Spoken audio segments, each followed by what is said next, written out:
إن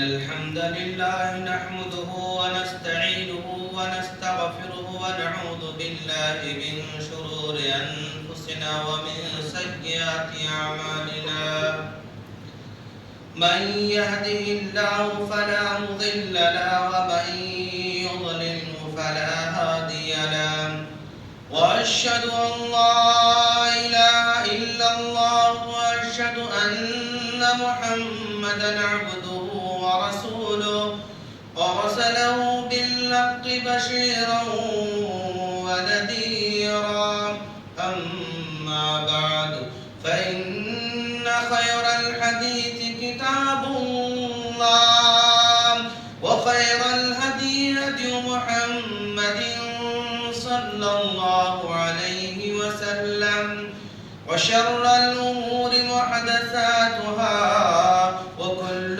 محدثة بدعة وكل بدعة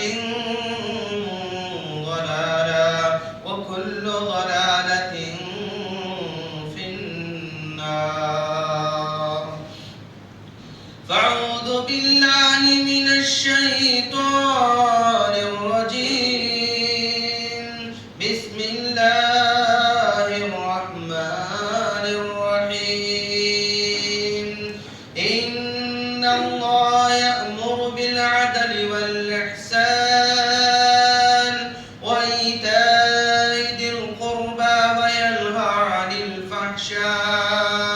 عن الفحشاء والمنكر والبغي يعظكم لعلكم تذكرون.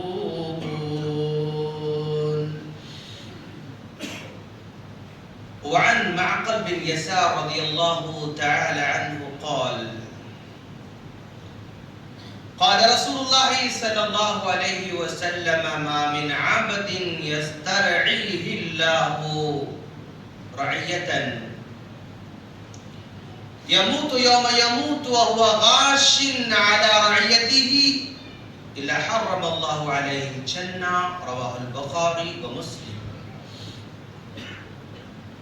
محترم بزرگوں، نوجوان دوستوں، مائیں بہنوں اور میرے چھوٹے بھائیوں، ہر قسم کی حمد و ثنا اسی اللہ رب العالمین کے لیے لائق اور زیبا ہے جو ساری کائنات کا مالک ہے، ساری سلطنتوں کا مالک ہے، بادشاہوں کا بادشاہ ہے. وہ جس کو چاہتا ہے دنیا میں حکومت دیتا ہے، عزت دیتا ہے، اور جسے چاہتا ہے حکومت کو چھین لیتا ہے اور عزت کو چھین لیتا ہے.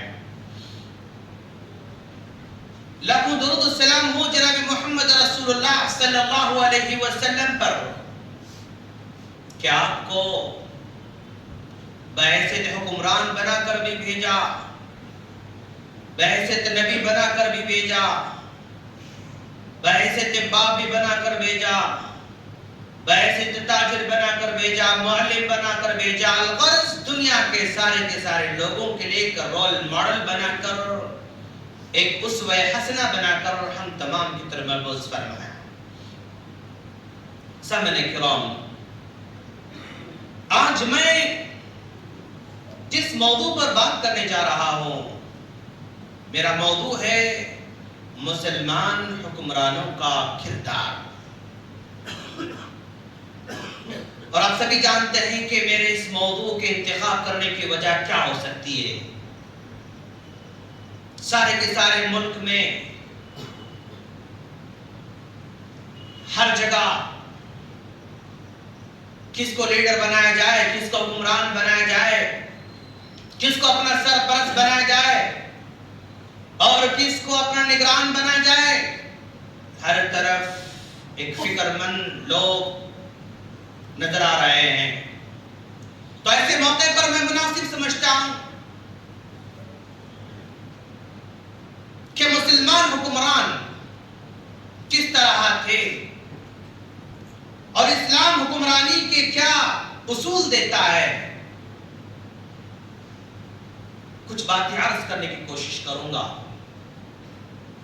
اور اگر آپ مجھے انشاءاللہ اپنی توجہ مجھے دے دیں گے اور اپنا دھیان مجھے دیں گے تو اس مختصر سے وقت میں انشاءاللہ آپ لوگوں کے سامنے اللہ کے رسول صلی اللہ علیہ وسلم کی حکمرانی، صحابہ کرام کی حکمرانی، بنو امیہ کی حکمرانی، بنو عباسیہ کی حکمرانی، بنو فاطمیہ کی حکمرانی، بنو عثمانیہ کی حکمرانی اور دور حاضر کے حکمرانوں اور مغلیہ سلطنت کے تعلق سے مختصر سا ایک بریف جو ہے آپ لوگوں کے سامنے خاکہ رکھنے کی کوشش کروں گا۔ سب سے پہلے اللہ تبارک و تعالی اپنے نبی کریم صلی اللہ علیہ وسلم کے ذریعے حکمرانی کے جو اصول ہم کو بیان فرمایا، چاہے وہ قرآن کی آیتوں کے سلسلے میں ہو، قرآن کی آیتوں کے ذریعے کیوں نہ ہو، احادیث مبارکہ کے ذریعے کیوں نہ ہو، میں سب سے پہلے اس کو اپنے سامنے رکھنے کی کوشش کروں گا۔ سامعین کرام، اللہ تبارک و تعالی فرماتا ہے ان اللہ یأمر بالعدل والاحسان، بے شک اللہ تبارک و تعالی عدل کا حکم دیتا ہے، احسان کا حکم دیتا ہے۔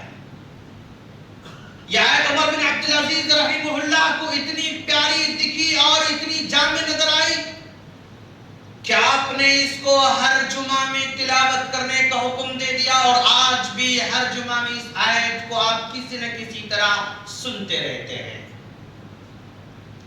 حکمران کس کو بنایا جائے، حکمران کیسے آدمی کو بنایا جائے، ذرا دیکھیں آپ اللہ کے رسول صلی اللہ علیہ وسلم حکمرانوں کے سلسلے میں کیا بیان فرما رہے ہیں۔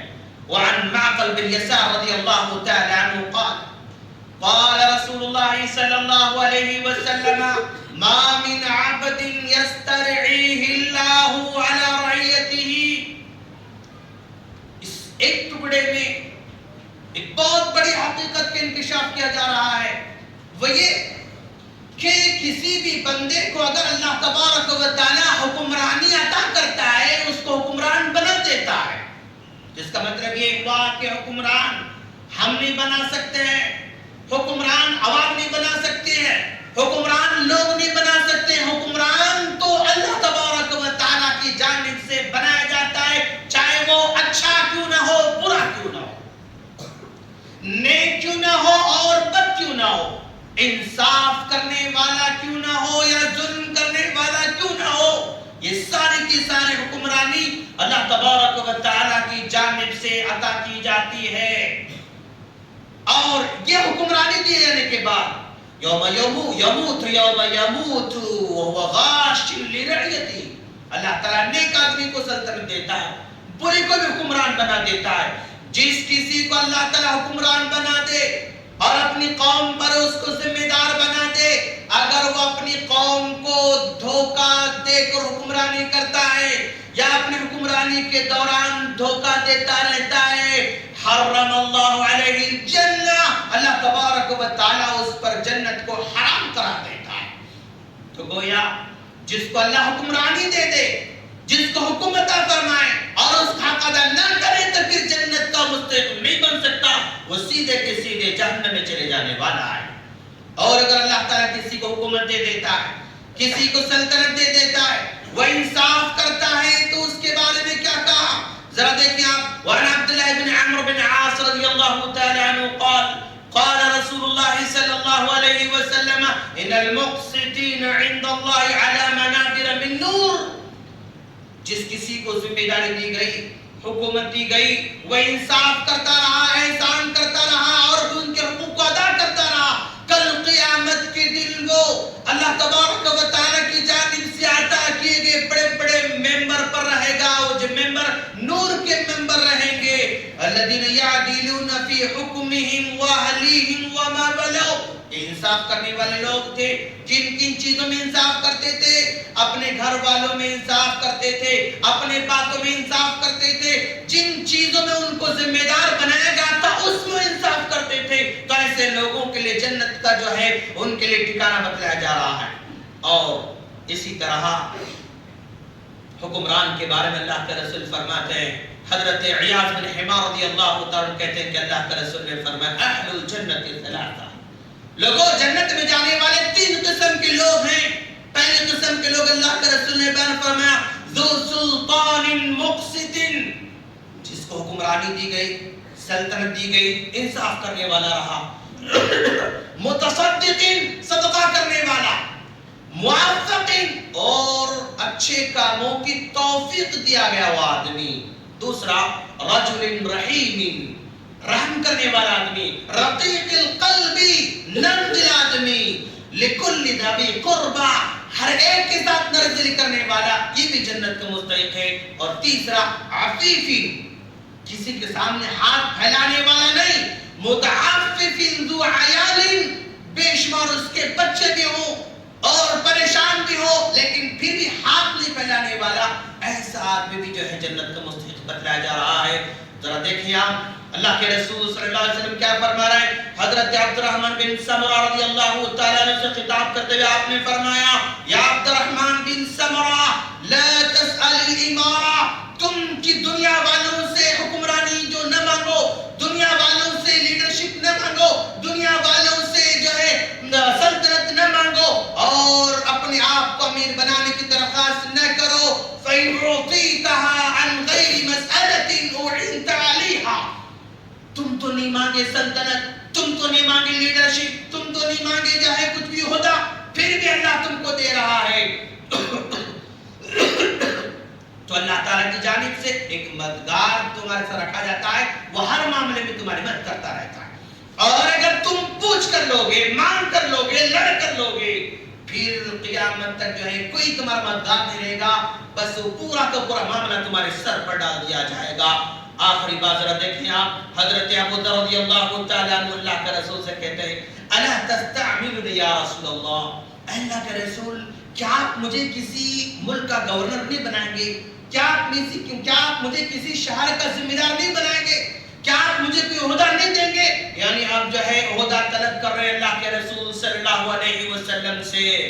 تو آپ نے کیا کہا ذرا دیکھیں آپ، یا ابا ذر، اے ابو ذر، اللہ کے رسول فرما رہے ہیں انکا ضعیف، تم ذرا کمزور آدمی ہو ابو ذر، وانہا امانہ، یہ عہدہ اور یہ منصب، یہ سلطنت بہت بڑی امانت کی چیز ہے. وانہا یوم القیامت خزی، تم سمجھتے ہو کہ دنیا میں حکومت مل جائے گی تو بس تم خوش رہو گے اور تم جو ہے بڑے منصب والے بن جاؤ گے؟ نہیں، یہ چیز قیامت کے دن تمہیں شرمندگی میں ڈبونے والی ہے، ندامت میں ڈبو دینے والی ہے. وَنَدَامَةٌ إِلَّا مَنْ أَخَذَهَا بِحَقِّهَا، ہاں اگر کوئی حقوق سارے ادا کرتا ہے تو وہی نجات پا سکتا ہے، ورنہ کوئی نجات نہیں پا سکتا. تو یہ اسلام کے اصول ہیں کسی بھی حکمرانی کے لیے. اللہ کے رسول صلی اللہ علیہ وسلم نے کہا کہ دیکھو جو حکمرانی مانگتا ہے ہم اس کو حکمرانی نہیں دیں گے، جو عہدہ مانگتا ہے اس کو عہدہ نہیں دیں گے، جو عہدہ طلب کرتا ہے اس کو عہدہ نہیں دیں گے، جو نہیں مانگتا ہے اس کو ہم بڑا بنائیں گے، اس کو عہدہ دیں گے، اس کو اپنا امیر بنائیں گے. یہ اللہ کے رسول صلی اللہ علیہ وسلم کی تعلیمات ہیں دوستوں. اچھا اب ذرا اللہ کے رسول صلی اللہ علیہ وسلم کو ہم ذرا بحیثیت حکمران دیکھیں گے کہ کیسے اللہ کے رسول صلی اللہ علیہ وسلم کی حکمرانی ہے. اللہ کے رسول صلی اللہ علیہ وسلم جب تک مکہ میں رہے بحیثیت حکمران کے وہاں پر تو نظر نہیں آ رہے ہیں، بحیثیت حکمران مکہ مکرمہ میں آپ نہیں تھے. جب مدینہ میں آئے فتوحات بڑھتے جا رہے ہیں تو وہاں پر بحیثیت حکمران آپ کی زندگی کو ہم دیکھ سکتے ہیں. اللہ کے رسول صلی اللہ علیہ وسلم نے اپنی زندگی میں 82 غزوات ہوئے، 82 جنگ اللہ کے رسول صلی اللہ علیہ وسلم کی زندگی میں ہو رہے ہیں اور 27 جنگوں میں اللہ کے رسول صلی اللہ علیہ وسلم بنفس نفیس میں شریک ہو رہے ہیں. ذرا دیکھیں آپ اللہ کے رسول صلی اللہ علیہ وسلم جب مکہ مکرمہ میں تھے تو وہاں پر طائف کو چلے گئے. طائف والوں نے آپ کے ساتھ کیا معاملہ کیا، کیا رویہ اختیار کیا، کیسے پتھر برسائے، کیسے لہو بہا، آپ سبھی جانتے ہیں. لیکن اللہ کر جب مکہ چھوڑ کر مدینہ آ رہے ہیں سن 9 ہجری کے اندر وہی طائف والے جنہوں نے پتھر برسائے تھے، جنہوں نے آپ کے جسم کو لہو لہان بنایا تھا، وہ طائف سے مدینہ منورہ میں اللہ کے رسول کے پاس آ رہے ہیں. تو اللہ کے رسول نے ان کے ساتھ احترام کا معاملہ کیا، عزت کا معاملہ کیا اور ان کی مہمان مہمان نوازی کرتے ہوئے مدینہ منورہ کی مسجد میں قیام و طعام کا انتظام فرما رہے ہیں۔ بحیثیت حکمران اگر آپ چاہیں تو بدلہ لے سکتے تھے، لیکن نہیں، جن طائف والوں نے آپ پر پتھر برسائے آج انہی کو بٹھا کر کھانا کھلا رہے ہیں، انہی کو بٹھا کر پانی پلا رہے ہیں، انہی کو بٹھا کر جو ہے مہمان نواز اللہ کے رسول کر رہے ہیں۔ دوستو بحیثیت حکمران اللہ کے رسول صلی اللہ علیہ وسلم کو ذرا دیکھیں آپ، ایک بہت بڑا قیدی پکڑ کر لایا جاتا ہے جس نے ساری زندگی اللہ کے رسول کو تکلیف دی تھی، ساری زندگی اللہ کے رسول کو تکلیف دی تھی۔ اس قیدی کو پکڑ کر لایا گیا تو اللہ کے رسول نے اس قیدی کو مسجد کے ستون سے باندھ کر چھوڑ دیا۔ یہ قیدی مسجد نبوی کے ستون سے بندھا ہوا ہے۔ ایک دن جو ہے گزر جاتا ہے، اللہ کے رسول صلی اللہ علیہ وسلم کے پاس آتے ہیں، کہتے ہیں استمامہ بتاؤ تمہارے ساتھ کیا معاملہ کیا جانا چاہیے؟ تم تو بہت بڑے دشمن تھے نا، تم نے بہت ستایا، تمہارے ساتھ کیا معاملہ کیا جانا چاہیے؟ حضرت استمامہ رضی اللہ تعالیٰ نے کہا اے اللہ کے رسول، میں نے جتنے جرائم کیے ہیں اگر آپ مجھے قتل بھی کر دیں گے تو یہ بھی آپ کا انصاف ہوگا، اور اگر آپ جزیہ لیں گے، مجھ سے فدیہ لیں گے، مجھ سے پیسے لے کر چھوڑیں گے تو بھی جو ہے چل سکتا ہے، اور اگر آپ معاف کرنا چاہیں تب بھی معاف کر سکتے ہیں۔ تین طرح کے آپشن سامنے پیش کرتا ہے۔ چلے گئے اللہ کے رسول، دوسرے دن پھر واپس لوٹ کر آئے، وہی سوال کیا جو کل کا سوال تھا، پھر اس نے وہی جواب دیا جو کل کا جواب تھا۔ پھر تیسرا دن آتا ہے، وہی سوال کیا جو پہلے دن کا سوال تھا، اس نے وہی کہا جو پہلے دن کہا تھا۔ چاہے تو قتل بھی کریں، چاہے تو پیسے لے لیں، چاہے تو معاف کر دیں۔ تو اللہ کے رسول صلی اللہ علیہ وسلم نے کہا جاؤ میں تم کو معاف کر دیتا ہوں، جاؤ میں تم کو معاف کر دیتا ہوں۔ اتنا بڑا سردار، اپنے قبیلے کا سردار، اپنے علاقے کا سردار، جی فوراً کلمہ لا الہ الا اللہ محمد رسول اللہ پڑھ لیتا ہے۔ دوستو کہ بحیثیت حکمران اللہ کے رسول سے معاف کر رہے ہیں۔ ذرا دیکھیں اللہ کے رسول صلی اللہ علیہ وسلم بحیثیت حکمران کیسے، آپ کے سامنے ایک مسئلہ پیش آتا ہے کہ ایک جو ہے بڑے قبیلے کی عورت فاطمہ، وہ اللہ کے رسول کے پاس ان کی شکایت آتی ہے کیا کہ اس نے چوری کی ہے۔ ظاہر بات جب چوری کرے گی تو اس کو ہاتھ کاٹنا پڑے گا۔ جب ہاتھ کاٹنے کا فیصلہ ہو جاتا ہے قبیلے کے سارے لوگ پریشان ہو جاتے ہیں، ارے ہم بڑے خاندان کے لوگ، بڑے قبیلے کے لوگ، اگر ہمارے خاندان کی عورت کا ہاتھ کاٹ جائے تو ہم سارے کے سارے بالکل جو ہے کیا کہتے ہیں اس کو، ہم شرمندہ ہو جائیں گے اور ہماری ناک کٹ جائے گی۔ سفارش کرنے کی کوئی صحابی بھیجتے، جاؤ اللہ کے رسول سے کہہ دینا کہ اس کو معاف کر دیا جائے۔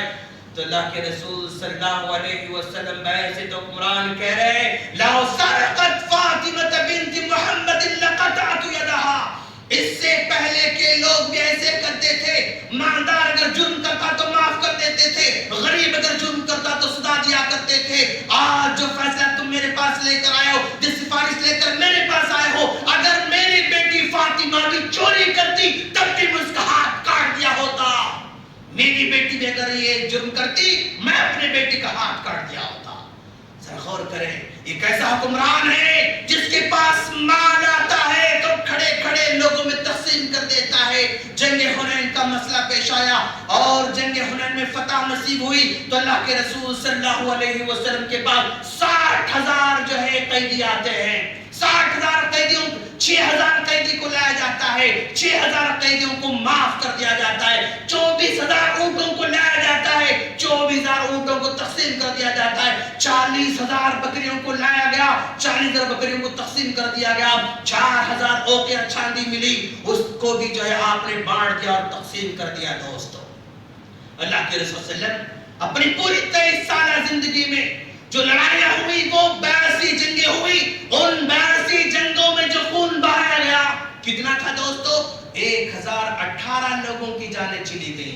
پوری زندگی میں، پورے غزوات میں، پوری لڑائیوں میں 1018 لوگوں کی جان جا رہی ہے، اور اس میں 259 مسلمانوں کی جانیں جا رہی ہیں، اور 759 یہ غیر مسلموں کی جانیں جا رہی ہیں۔ بس یہ دونوں کی دونوں ملا کر 23 سالہ انقلاب میں 1018 لوگوں کی جان جاتی ہے دوستو۔ لیکن در قریب ماضی قریب کو ذرا دیکھیں آپ، فرسٹ ورلڈ وار ہو رہی ہے، فرسٹ ورلڈ وار ہو رہی ہے تو اس میں 23 لاکھ لوگ اپنی جان کو کھو دیتے ہیں. 23 لاکھ لوگ اپنی جان کو کھو دے رہے ہیں. اور جانتے آپ اس فرسٹ ورلڈ وار کے لیے دنیا والوں نے کیا خرچہ کیا؟ ان حکمرانوں نے کیا خرچہ کیا؟ 18 ارب جو ہے پاؤنڈ انہوں نے خرچہ کی جنگوں کے اندر. یہ حکمران اپنی جیبوں سے خرچ کرتے نہیں، عوام کا پیسہ تھا نا، لوگوں کا پیسہ، پبلک کا پیسہ جنگوں میں جھونک دیا. اور سیکنڈ ورلڈ وار ہو رہی ہے. سیکنڈ ورلڈ وار کے اندر 4 کروڑ لوگ جو ہے جان کھو دیتے ہیں دوستو. 4 کروڑ لوگ کس کو کہیں گے آپ؟ 4 سال تک لگاتار جنگ چل رہی ہے. ہر دن کا خرچہ 19 کروڑ ڈالر کی شکل میں خرچہ کیا جا رہا ہے. 19 کروڑ ڈالر کی شکل میں خرچہ ہو رہا ہے. 4 سال تک جنگ چلتی ہے تو 4 کروڑ لوگ جان کھو دیتے ہیں دوستو. اچھا، اللہ کے رسول صلی اللہ علیہ وسلم کے بعد حضرت صدیق رضی اللہ تعالی خلیفہ بن رہے، حکمران بن رہے ہیں. تو کیا ہوا؟ آپ جیسے حکمران بن گئے تو آپ نے خطبہ دیتے ہوئے کہا، لوگوں دیکھو، اگر میں سیدھے راستے پر چلتا رہوں گا تو مجھے چھوڑ دینا، اور اگر میں کوئی ٹیڑھا کام کروں گا، اور اگر میں کہیں غلطی کروں گا تو تلوار کی نوک سے مجھے روکنا، تلوار کی نوک سے تم مجھے نوک سے تم مجھے روکنا. اس طرح کی بات کر رہے ہیں. ابوبکر صدیق رضی اللہ تعالیٰ عنہ، جنہوں نے ساری زندگی اللہ کے رسول کی خدمت گزاری، ساتھ رہ کر گزار دیا. جب دنیا چھوڑ کر جا رہے ہیں، قریب تھا جو ہے آپ انتقال کر جائیں. اپنی بیٹی حضرت عائشہ کو بلاتے ہیں، کہتے ہیں کہ بیٹی میں کیا چھوڑا ہوں، ذرا دیکھو تو صحیح کتنا میں نے جو ہے وظیفہ لیا 2 سال کی مدت میں. جیسے خلیفہ بنے، آپ جو ہے اپنے کندھے پر کپڑوں کی پوٹ لے کر جا رہے تھے. لوگوں نے دیکھا، وہ صدیق کہاں جا رہے ہو؟ آپ نے کہا تجارت کرنے جا رہا ہوں، کیونکہ میرا بھی گھر ہے، میرے بچے ہیں، میرا خاندان ہے، میرا جو ہے اپنا سنسار ہے، مجھے تو کچھ کمانا پڑے گا. لوگوں نے دیکھا یہ خلیفہ اگر ہمارا تجارت کرنے جائے گا تو یہاں کی امور کو انجام دے گا، چلو وہاں سے جو ہے آپ کو وظیفہ جاری کر دیا گا. اور وہ وظیفہ جو 2 سال کی مدت کو صدیق رضی اللہ تعالیٰ لیا تھا، وہ 6000 کا تھا. 6000 درہم تھا. اپنی بیٹی سے پوچھا، بیٹی ذرا بتاؤ تو صحیح، ہم نے کتنا وظیفہ لیا حکومت سے، بیت المال سے کتنا وظیفہ لیا ہے؟ تو بیٹی نے کہا، ابو ہم نے پورے 2 سال کی مدت میں جو ہے 6000 درہم بیت المال سے وظیفہ لے رکھے ہیں. تو آپ نے کہا، کیا میرے پاس کوئی مال ہے جو اس وظیفے کو واپس کر دیا جائے؟ کہا، گھر میں تو کچھ مال نہیں ہے، گھر میں نہ دینار ہے، گھر میں نہ درہم ہے، کچھ نہیں ہے. تو آپ نے کہا، جاؤ، میرا آبائی مقام، میرا آبائی ایک پلاٹ ہے، ایک زمین کا چھوٹا سا حصہ ہے، اس کو بیچ دینا، اس کو فروخت کرنا، اس کو بیچ کر میرا وظیفہ جو میں نے بیت المال سے لے رکھا تھا اس کو واپس لوٹا دینا. سر دیکھیں، آپ کہتے ہیں کہ بیٹی دیکھو، میں مر جاؤں گا تو میرا کفن کیا ہوگا؟ بیٹی سے باپ ڈسکس کر رہا ہے.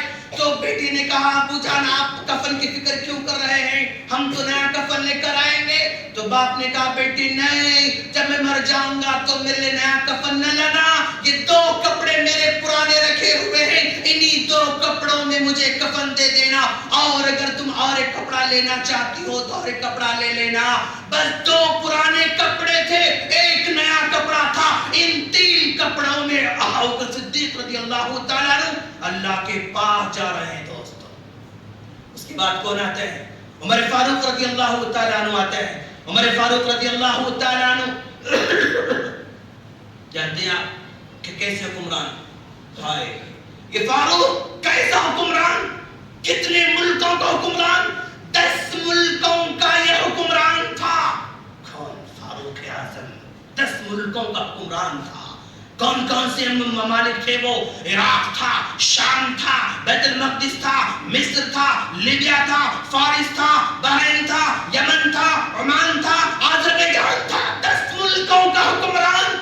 کتنا بڑا گریٹ حکمران ہے. 23 لاکھ مربع کلومیٹر اس کی سلطنت پھیلی ہوئی ہے. لیکن کہاں آرام کرتا ہے دوستو؟ زمین پر آرام کرتا ہے، زمین پر سوتا ہے، ہاتھوں کو تکیہ بنا کر سوتا ہے، رات میں اٹھ کر گشت کرتا رہتا ہے، کسی کو تکلیف تو نہیں ہو رہی ہے. کہتا ہے حکمران، اگر عراق کے راستے پر چلتے چلتے کوئی گدھا ٹھوکر کھا کر گر جائے، اس کے بارے میں مجھ سے سوال کیا جائے گا، عمر تم نے عراق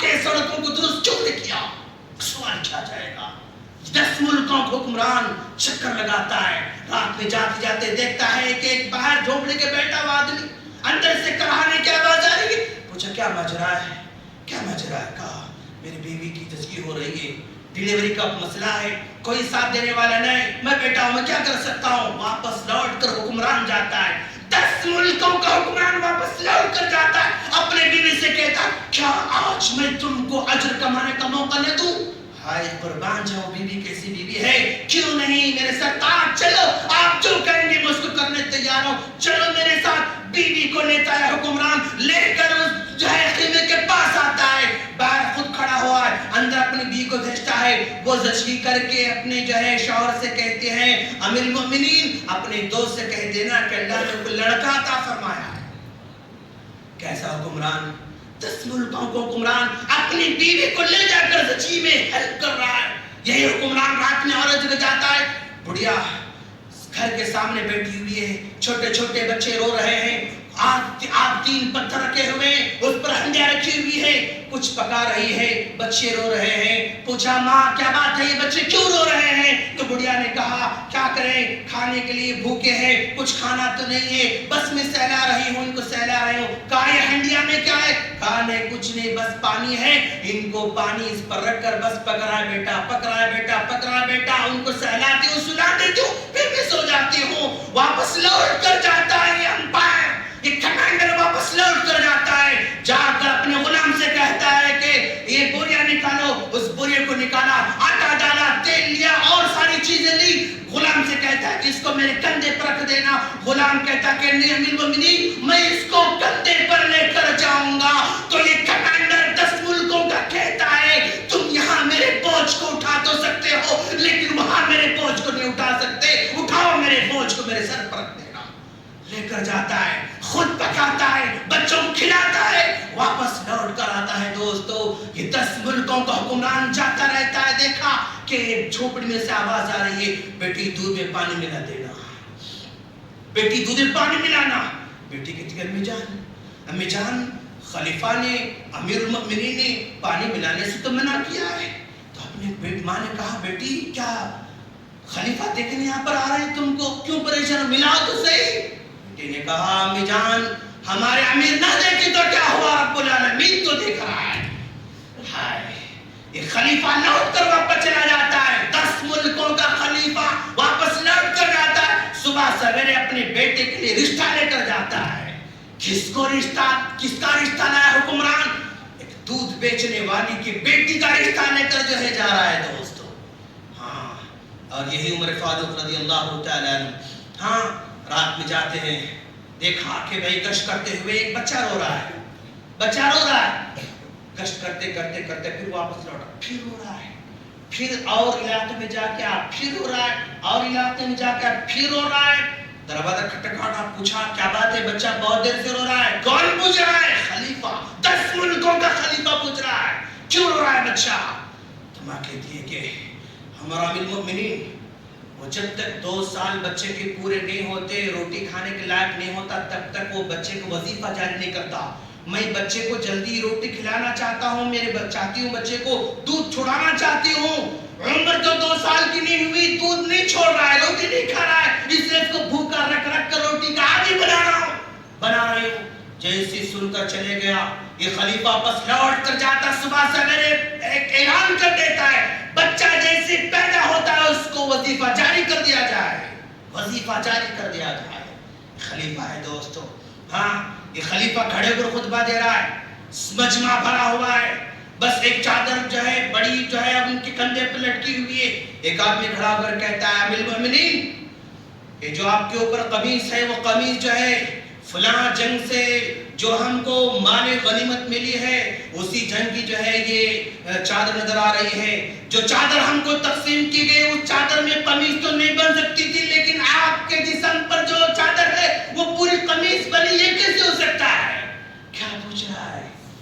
جو کپڑا تقسیم کیا گیا اس کپڑے میں قمیص تو نہیں بن سکتی تھی, لیکن آپ کے پاس جو کپڑا ساری قمیص بن گئی. کیا آپ زیادہ کپڑا لیے, ہم کو کم کپڑا دیے؟ کوشش کر رہا ہے دوستو. کہا عبداللہ کھڑے ہو جاؤ, جواب دو اس کو. عبداللہ کھڑے ہو کر کہتے ہیں کہ میرا کپڑا میں نے اپنے باپ کو دیا تب چل کر یہ قمیص بنا ہے. بیٹے اور باپ کے کپڑوں کو ملانے کی صورت قمیص بنا اور قمیص پہن کر باپ جو ہے خطبہ دے رہا ہے دوستو. اچھا یہ مسجدیں بناتا ہے, یہ سڑکیں بناتا ہے, یہ نہریں بناتا ہے, مسافر خانے بناتا ہے, شہروں کو آباد کرتا ہے, گودام بناتا ہے اور زمین کو ناپتا ہے. اہل کتاب کا فقیر مسلمان نہیں ہے. وہ رات دیکھا ایک مرتبہ کہ فقیر اہل کتاب کا ادھر سے مانگ رہا ہے, ادھر سے مانگ رہا ہے, ادھر سے مانگ رہا ہے, کمزور ہے, غریب ہے. تو آپ نے فوراً حکم لکھ دیا اہل کتاب میں جتنے غریب ہیں, فقیر ہیں, ان کا جزیہ معاف کر دیا جائے, ٹیکس معاف کر دیا جائے. اور پھر وظیفہ جاری کرنے کا حکم دیا, ان کو بھی مال دیا جائے, ان کو بھی جو ہے حصہ دیا جائے, بیت المال میں سے لگا دیا. اچھا یہ بھی چاہتا ہے اللہ تعالیٰ کے پاس. لوگ کہتے ہیں کہ اپنے بیٹے کو جو ہے خلیفہ بنا کر جائے, کہتا ہے نہیں میں اپنے بیٹے کو خلیفہ بنا کر نہیں جا سکتا. آج کا حکمران ہاں جتنا ہو سکے بیٹی کو ایم پی بنائے گا, داماد کو ایم پی بنائے گا, بیٹے کو ایم ایل اے بنائے گا, اس کو بنائے گا, اس کو بنائے گا, احباب کو, دوست کو, بچوں کو, خاندان کو ساری سیاست لے کر آنا چاہے گا. لیکن خلیفہ جاتا ہے تو بیٹے کے بارے میں کہتا ہے کہ نہیں میں اس کو خلیفہ نہیں بنا سکتا. اور کہتے ہیں کہ آپ ایک جو ہے آپ نے کیا کہتے ہیں اس کو ایک کمیٹی بنا دی 6 لوگوں کی کہ ان 6 میں سے جو مناسب ہو سکتا خلیفہ بنا لیا جائے.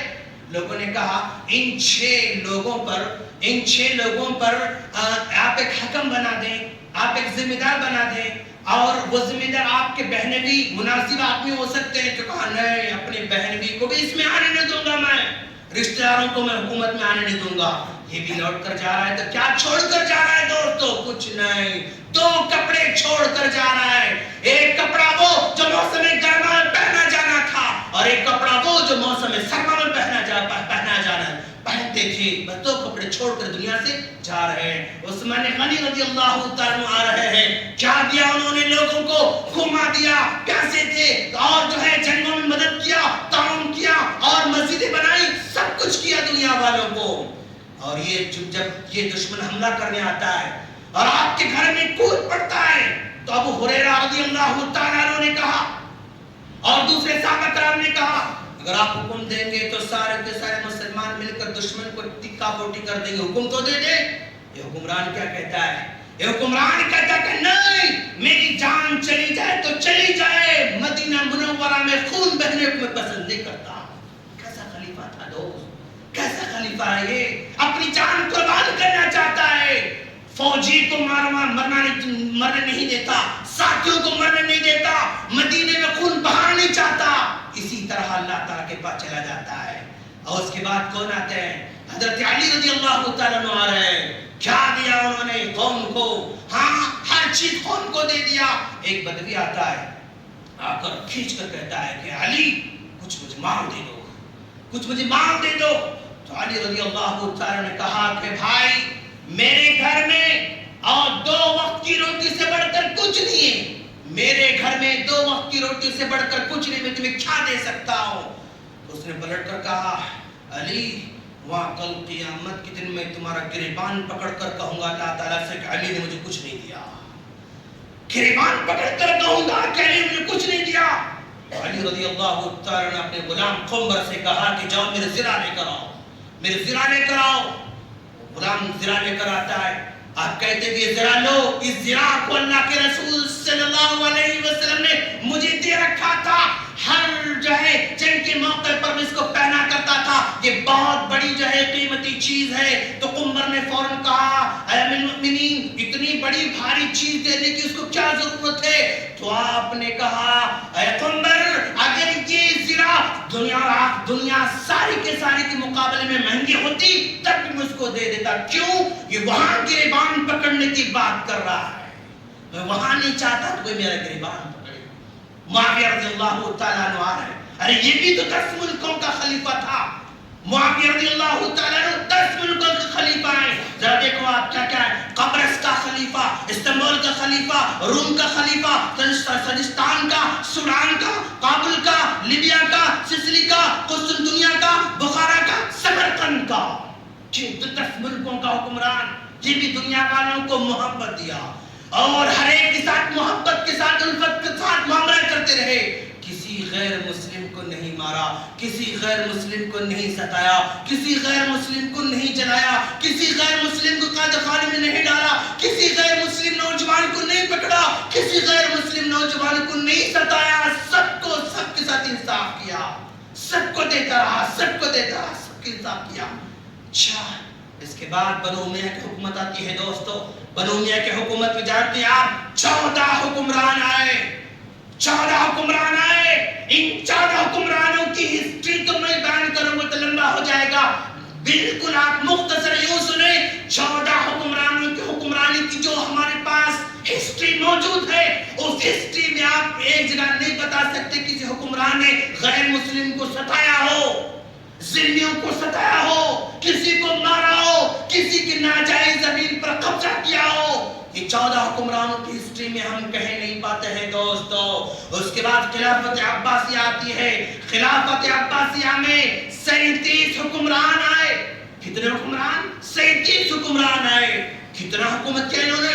500 سال تک انہوں نے حکمرانی کی۔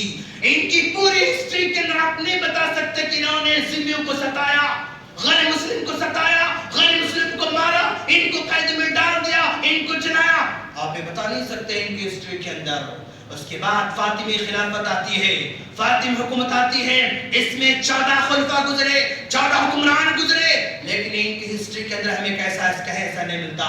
سلطنت عثمانیہ آتی ہے، سلطنت عثمانیہ کے اندر 37 حکمران آئے۔ ان کی ہسٹری کے اندر بھی بے انصافی، ستانا، مارنا، جلانا، دھمکی دینا کہیں نظر نہیں آتا۔ نفرت کی سیاست ہم کو کہیں نظر نہیں آتی۔ کسی کو دھمکا کر جو ہے ووٹ لینا، اپنے ہاتھ بیعت کرانا ہم کو ہسٹری میں کہیں بھی نہیں ملتا ہے دوستو۔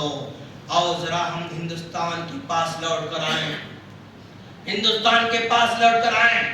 آپ نے خلفاء راشدین کو سنا، بنو امیہ کو دیکھا، بنو عباسی کو دیکھا، بنو فاطمہ کو دیکھا، بنو عباسی کو دیکھا۔ اب ذرا ہندوستان کو لوٹ کر آؤ۔ مغلیہ سلطنت ہندوستان کے اندر 1526 سے لے کر 1862 تک یہاں پر حکمرانی کرتے رہے۔ 1556 سے لے کر 1862 تک حکمرانی کرتے رہے۔ 20 بادشاہ گزرے، مغل حکومت کے 20 بادشاہ گزرے۔ پہلا بادشاہ بابر تھا، آخری بادشاہ ظفر، کیا کہتے ہیں اس کو، بہادر شاہ ظفر تھا۔ بالکل بریف میں آپ بتلا رہا ہوں، پہلا بابر تھا، آخری بہادر شاہ ظفر تھا۔ 20 حکمران تھے، 20 حکمران تھے۔ بابر جاتے جاتے اپنے بیٹے کو وصیت کرتے ہوئے کہتا ہے، ہمایوں سے کہتا ہے کہ بیٹے کبھی تعصب کو دل میں نہ پالنا۔ بابر اپنے بیٹے ہمایوں سے کہتا ہے کہ بیٹے اپنے دل میں تعصب پیدا نہ کرنا۔ جو بھی قوم تمہارے سامنے ہے، ہاں جو بھی قوم تمہارے سامنے ہے، مسلم قوم بھی تمہارے سامنے ہے، غیر مسلم قوم بھی تمہارے سامنے، ان کے جذبات کا احترام کرنا، ان کے جذبات کا احترام کرنا اور کسی بھی قوم کی عبادت گاہ کو نہ ڈھانا۔ بابر اپنے بیٹے کو وصیت کرتے ہوئے جا رہا ہے۔ زندگی میں ایک متاع سے بھی درپیش ہوا کہ کہیں جا گزر رہا ہے، میدان کے اندر گزر رہا ہے، ایک ہاتھی، پپرا ہوا ہاتھی، غصے والا ہاتھی، یہ بھاگ رہا ہے، دوڑ رہا ہے۔ ادھر سامنے سے ایک چھوٹا بچہ کھڑا ہوا ہے، ایک چھوٹا بچہ کھڑا ہوا ہے۔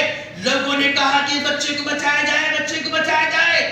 یہاں کے بڑے بڑے اپنے آپ کو جو ہے بڑے مذہب کے ماننے والے کہنے والے، اپنے آپ کو پوتر کہنے والوں نے کہا ارے یہ تو اچھوت لڑکا ہے، یہ تو ہریجن لڑکا ہے، اس کو ہم بچائیں گے، چھوئیں گے تو ہم ناپاک ہو جائیں گے۔